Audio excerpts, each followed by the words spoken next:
প্রার্থীদের হলফনামার অসঙ্গতি নিয়ে গণমাধ্যমে প্রকাশিত প্রতিবেদন দুর্নীতি দমন কমিশনের সংরক্ষণ করা হচ্ছে, জানিয়েছেন দুদকের জনসংযোগ কর্মকর্তা আক্তারুল ইসলাম। মঙ্গলবার সেগুনবাগিচায় দুদক কার্যালয়ে সংবাদ সম্মেলনে এই কথা জানিয়েছেন তিনি। আক্তারুল ইসলাম বলেন, ত্রয়োদশ জাতীয় সংসদ নির্বাচনে অংশ নিতে মনোনয়নপত্র জমা দেওয়া প্রার্থীদের নির্বাচনী হলফনামায় সরাসরি নজর রাখা হচ্ছে। পাশাপাশি প্রার্থীদের হলফনামার অসঙ্গতি নিয়ে গণমাধ্যমে প্রকাশিত প্রতিবেদনও সংরক্ষণ করছে দুদক। ব্রিফিংয়ে সিরাজগঞ্জ সড়ক বিভাগের সাবেক নির্বাহী প্রকৌশলী আবু হেনা মোস্তফা কামালের বিরুদ্ধে অবৈধ সম্পদ অর্জনের অভিযোগে আদালতে চার্জশিট দাখিল করার কথাও জানিয়েছেন তিনি।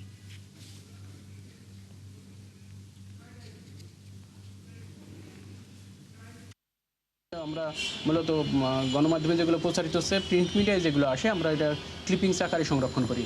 পরবর্তীতে যদি অনুসন্ধান কার্যক্রমের স্বার্থে যদি প্রয়োজন হয়, আমরা এগুলো রেফারেন্স হিসেবে কাজে লাগাই।